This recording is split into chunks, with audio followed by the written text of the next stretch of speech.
I was going to say it's good to see so many people here today, but really we know that there should be more. This is a matter of grave importance to not just the people that are here, not just to journalism, but to humanity itself. Journalism is powerful. Journalism can change the world. And when I say journalism, I'm not talking about the stenographers for power that we see at the BBC or in CNN or the Telegraph or the Times. I'm talking about those who have the courage to tell truth to power. People like Julian Assange. And the reason, by the way, that you don't hear about it, you don't read about it, you don't see it on your television screens is because the people that control these media organizations, they don't see people like Julian or people like me or people like you as one of them. They don't see him as a journalist. They see him as a threat to power. Now, we are, as journalists, the eyes and the conscience of the people. But it's when we become a threat to power, and we are becoming a threat to power, because journalism is under threat like never before. The acceptable narrative, what it's okay to say and what it's okay not to say, has narrowed and narrowed and narrowed, where there is only now one acceptable narrative. If you speak against it, then you find yourself on the margins. Now, earlier today we heard the name John Pilger mentioned. A fantastic journalist, award-winning journalist, a heroic and courageous journalist. One of the reasons why I came into journalism. He was a great friend to Julian, a great campaigner for truth and for justice. And it's very sad that we lost him last month. But for all the fawning obituaries that we saw in the press, it was that very same press that marginalised him, that moved him from this award-winning heroic journalist to a crank, a weirdo, a Putin apologist. We all know the terms, we all know the narrative. Robert Fisk, exactly the same happened to Robert Fisk. He was pushed to the margin, an award-winning journalist, a journalist that went on the ground and reported from the ground, an old-school journalist, as you say. Another one of my heroes who I was fortunate enough to meet when I was in Beirut. And if you don't toe the line, not only do you become a threat to power, you become a target of power, which is exactly why Julian, who has committed no crime, who's been convicted of no crime, is currently in a high security prison, the kind of prison that is usually reserved for those that have committed terrorist acts. Yet his crime was exposing those who have committed terrorist acts. That's why he's there. Now, let's not pretend that our governments, that our media organisations really care about press freedom, because they don't. And it's very clear that they don't. Now, you can look at what's happening in Gaza right now as a classic example of that. Journalists being killed day after day after day. Why? Because they're exposing the truth about what's happening in Gaza. They're exposing the truth about the horrors and the war crimes and the atrocities that are being committed by Israel with the collusion of the British state and the American state. That is why they're being killed. And that is why, even just 2 years ago, the television station in Gaza was destroyed by Israel. And just last month, and we're coming up to the 20th anniversary of the NATO bombing of Yugoslavia, which you'll all remember very, very clearly. Just last month I was in Belgrade, the Serbian capital, and I saw the remains of the RTS, the radio and television service of Serbia, that building destroyed. That building destroyed because it was deemed a legitimate target by NATO forces. Nobody has ever been held accountable for what is a war crime. Very clearly a war crime, as defined under the Geneva Convention. The people that died, there's a plaque to the people that died in there.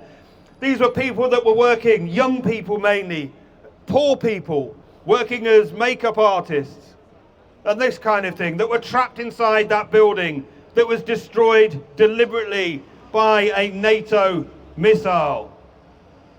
And just the only person that's ever been convicted is the manager of that building for failing to get the people out on time before the NATO missile struck. Absolutely sickening. Sickening. And we're coming up to the anniversary of that attack. Now I work, and I have to say, by the way, that the building was deemed a legitimate target, and it was repeated, the statement was repeated by The Guardian years later in order to justify that attack. I work in an area that doesn't reach the newspapers in this country, doesn't reach the television screens across the West. I work in a place called Donetsk, you probably know it. It's in the eastern part, or the contested area, shall we say, between Ukraine and Russia. It's on the front line of what's happening. And I can tell you very clearly that you're being lied to about what's happening there. Just recently, for example, I attended a massacre of 28 people in a marketplace. Poor people, elderly people, men and women selling fresh fruit and vegetables by the side of the road in a covered market. 27 people that had their lives snuffed out by Western weapons. 27 people who had names, 27 people who had people that loved them.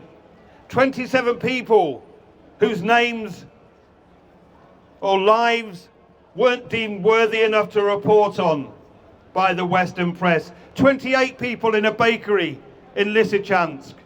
28 people, including a pregnant woman and a child, whose names weren't worthy to be reported on by the Western press.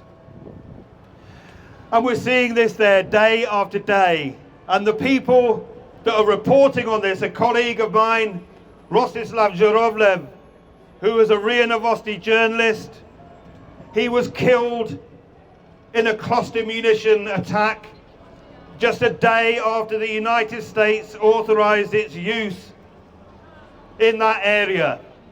Ironically, he was traveling in a car with other journalists, having been on the ground in Zaporozhye, investigating the use of cluster munitions on civilian communities there. Now, we're here because of Julian Assange today.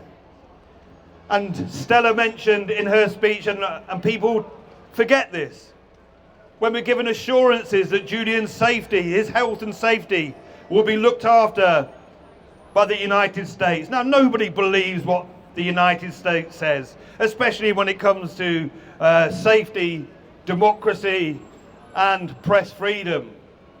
But what we do know, and Stella mentioned this, in 2021, Yahoo News broke a story that the CIA plotted to murder Julian on the streets of London with the collusion of the British intelligence services.